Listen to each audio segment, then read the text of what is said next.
Anda sedang mendengarkan suara profetis dari para nabi, hambanya.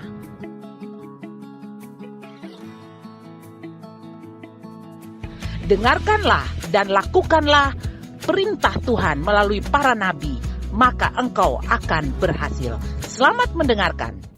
Dan sebelum kita melakukan perjamuan kudus, biarlah kita mendengar firman yang Alkitab berkata, iman timbul dari pendengaran dan pendengaran akan firman Tuhan. Dan kalau kita punya iman sebesar biji sesawi saja, kita bisa pindahkan gunung. Karena itu, mari kita membuka hati kita dan roh kita, pikiran dan roh kita untuk kita mendengarkan apa yang Tuhan ingin bicara di awal Februari tentang perjamuan. Tema yang saya dapatkan dari Tuhan bukan sekedar mengingat, tetapi mengalami kuasa perjamuan kudus yang mengubah hidup. Ayat utama di dalam Lukas 22 ayat 19. Inilah tubuhku yang diserahkan bagimu. Perbuatlah ini setiap kali kamu mengingat akan daku. Bapak Ibu umat Tuhan, banyak orang sering ikut perjamuan.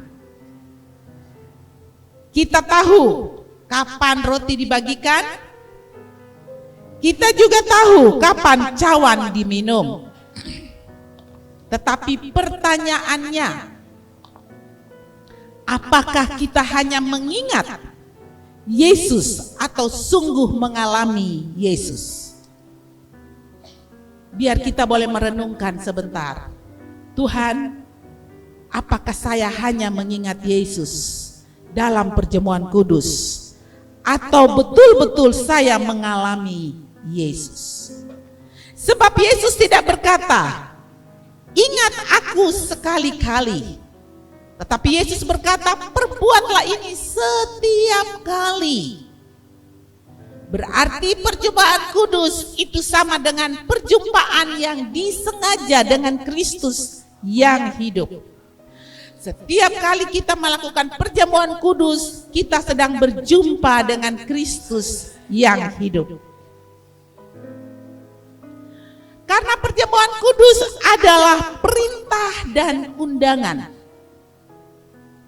Bukan saja undangan, tetapi perintah. Bukan saja perintah, tapi undangan. Perintah dan undangan. 1 Korintus 11 ayat 23 sampai 25. Rasul Paulus sangat menegaskan bahwa perjamuan kudus berasal langsung dari Tuhan. Mari kita baca bersama-sama 1 Korintus 11 23 sampai 25. Sebab apa yang telah kuteruskan kepadamu telah aku terima dari Tuhan, yaitu bahwa Tuhan Yesus pada malam waktu ia diserahkan mengambil roti, dan sesudah itu ia mengucap syukur atasnya. Ia memecah-mecahkannya dan berkata, inilah tubuhku yang diserahkan bagi kamu.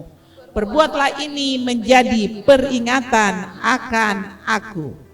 Jadi Rasul Paulus berkata, ini berasal langsung dari Tuhan dan diteruskan kepada gereja, umat Tuhan, orang percaya. Diperintahkan untuk kita terus-menerus melakukannya.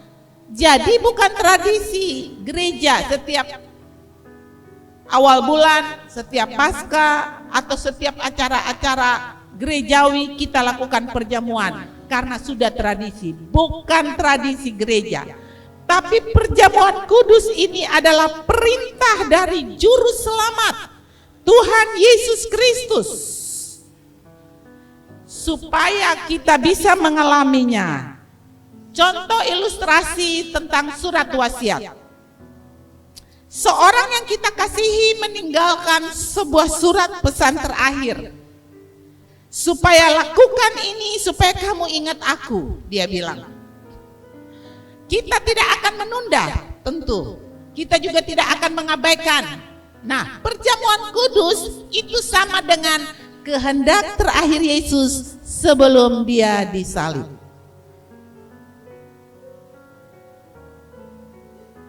Mengingat menurut Alkitab menghadirkan kuasa.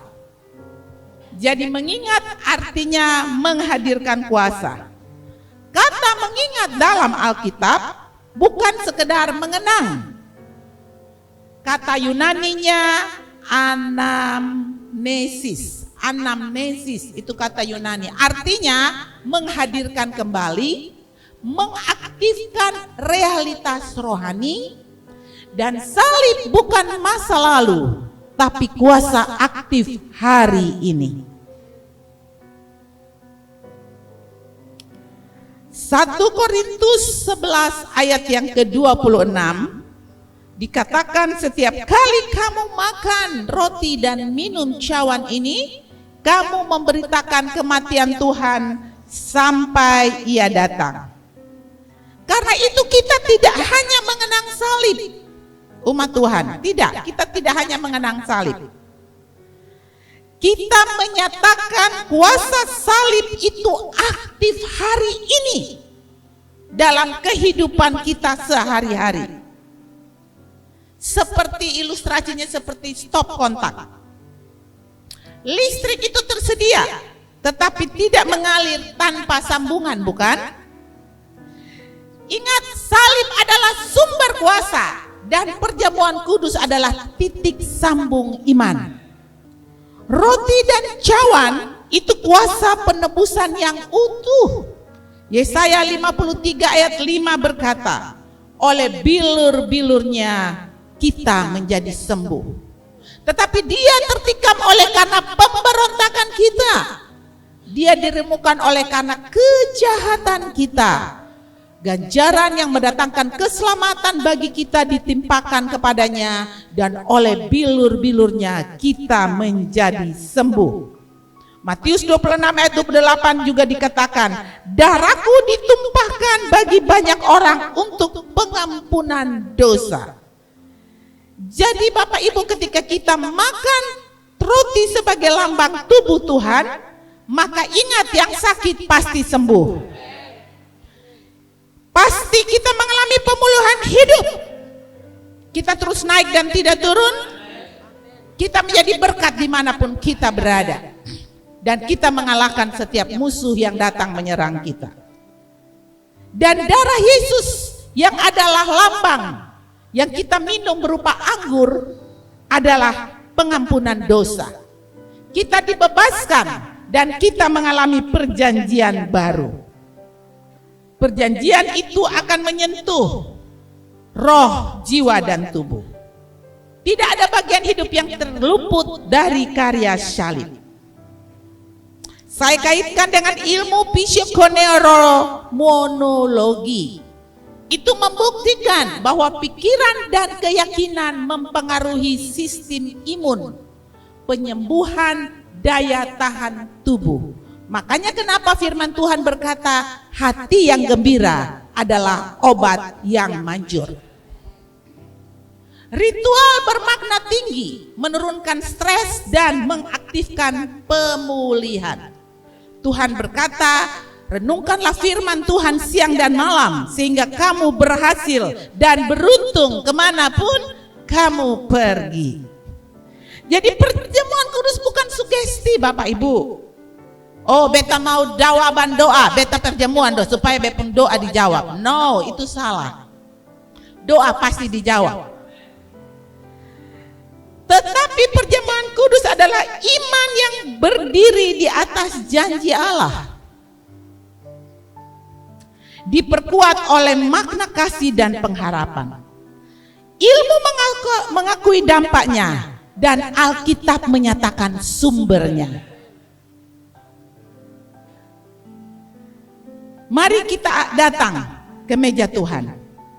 Meja bukan soal makanan, tapi di sana anak diterima, di sana luka disembuhkan, di sana relasi dipulihkan. Karena itu pebisnis selalu kalau mau membuat negosiasi, mereka makan bersama. Karena itu perjamuan kudus adalah meja keluarga Allah. Hari ini kita jangan datang sebagai orang yang merasa tidak layak, sebagai anak yang tidak dapat dipercaya, tapi biarlah kita datang sebagai anak yang dapat dipercaya. Bukan karena kita sempurna, tapi karena Yesus sudah berkorban. Karena itu mari, hari ini kita tidak sekedar makan roti, minum anggur, tapi kita datang untuk menerima hidup Kristus, mengaktifkan iman kita, dan mengalami kuasa salib. Mari saya ajak kita bangkit berdiri. Kita akan memegang roti dan anggur dan menghormati Tuhan. Dan kita akan mendeklarasikan sama-sama. Saudara boleh membayangkan bahwa saudara ada duduk di meja Tuhan. Di sana kita diterima, di sana kita dipulihkan, di sana kita menerima janji-janji Tuhan. Mari kita deklarasikan firman Tuhan. Sama-sama katakan, Tuhan Yesus Kristus, aku datang ke mejamu. Aku mengingat perbuatanmu. Aku percaya. Aku menerima kuasamu sebagai anak Allah yang adalah ahli waris dari semua janji Tuhan. Hidup saya dijamah oleh salibmu. Saya menerima perjanjian darah Yesus dan tubuh Yesus. Saya utuh dan tidak kekurangan suatu apapun. Dalam nama Yesus, makan dan minumlah Bapak Ibu.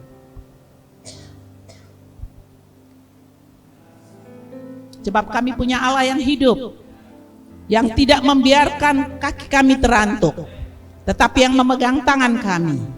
Bulan Februari setiap kami umat Tuhan yang percaya akan mengalami percepatan, akan mengalami peningkatan, akan mengalami kedalaman supernatural dan tidak ada yang mustahil. Kami terima dalam nama Tuhan Yesus. Amin.